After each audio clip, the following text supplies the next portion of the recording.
आज ये मरकज के इलेक्शंस है, यहाँ पे दोनों नेशनल पार्टी बीजेपी और कांग्रेस दोनों मिलके टीआरएस पार्टी से मुसलमानों के तेलंगाना के दूर करने का एक साजिश में है। देखिए, कांग्रेस पार्टी जब भी आते हैं यहाँ पे वो बोलते हैं कि टीआरएस पार्टी जीतेगी तो वापस बीजेपी के साथ जाएंगे, ये हमेशा वो बोलते रहते हैं। और जब बीजेपी के लोग यहाँ पे आते हैं वो हमें बुलाते हैं कि आप कांग्रेस के बी टीम है। और आज मैं ज़्यादा कुछ नहीं कहूँगी, आप एक बार गौर कीजिए हमारे निज़ामाबाद पार्लियामेंट हल्के का क्या सिचुएशन। मधु गौड़ याशिकी साहब यहाँ से कांग्रेस के कैंडिडेट है, लेकिन क्या आज तक वो कहीं पे निकले कैंपेन पे? आज तक कहीं आपको एक कांग्रेस की गाड़ी दिख रही है कैंपेन करते हुए? बिल्कुल उन्होंने मैदान छोड़ के फरार हो गए। और फरार इतना नहीं हुए, वो कैंडिडेट्स को भी उनके पूरे उनके कैडर को उन्होंने कहा है कि आप बीजेपी को सपोर्ट करो। यानी एक टीआरएस पार्टी को, एक रीजनल पार्टी को हराने के लिए दोनों आज नेशनल पार्टी से एकजुट हो गए। लेकिन ये हालात क्यों है, हमें इस पे गौर करना है। हालात ऐसे है, आज पूरे मुल्क में मोदी जी का ग्राफ तो दिन ब दिन घटते आ रहा है।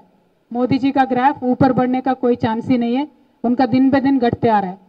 और कांग्रेस पार्टी जीरो पे आना भी चाहिए। और कांग्रेस पार्टी का हालत यह है साहब कि वो देश को कोई एक विजन नहीं दिखा पा रहे, कोई एक फ्यूचर नहीं दिखा पा रहे। राहुल गांधी जी बोलते हैं तो हमेशा बीजेपी के फेल्यूर्स पे बोलते हैं, लेकिन उनका खुद का पार्टी क्या करेगी, उनका खुद का पार्टी किस तरीके का हमारे देश के फ्यूचर के लिए सोच रखती है वो नहीं बता पा रहे।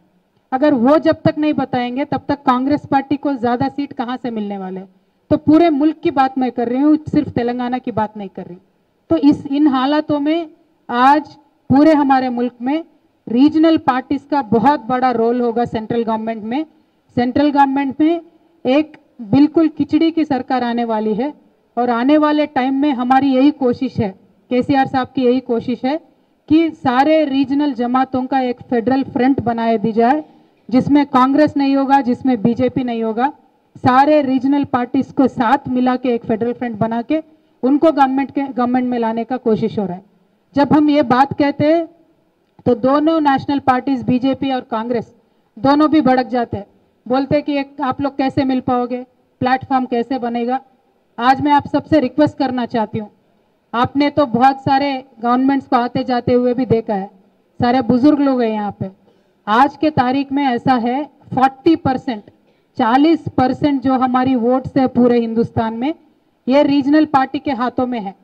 आप बंगाल से लेके केरला तक आप देख लीजिए, रीजनल पार्टीज के हाथों में इस देश के सियासत में 40% के वोट्स कंट्रोल में। अगर वो सारे एक साथ मिल जाएंगे तो हुकूमत बनानी कोई मुश्किल बात नहीं है।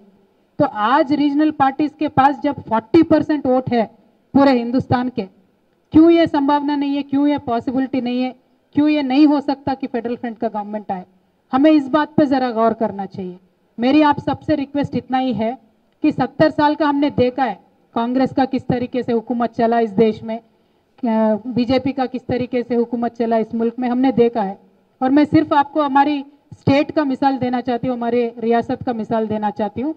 70 साल की कांग्रेस और टीडीपी की हुकूमत आंध्र प्रदेश में चली।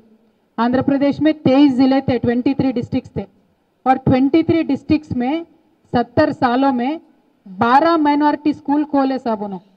23 डिस्ट्रिक्ट में मिला के 12 माइनॉरिटी स्कूल खोले। अब तेलंगाना अलहदा रियासत बन गया, सिर्फ हमारे 10 जिले का तेलंगाना था। खैर हमने उनको 31 अभी बनाया, लेकिन 3 सालों में हमने 206 स्कूलों का कायम किया है। यहाँ पे कोई मामूली बात नहीं है।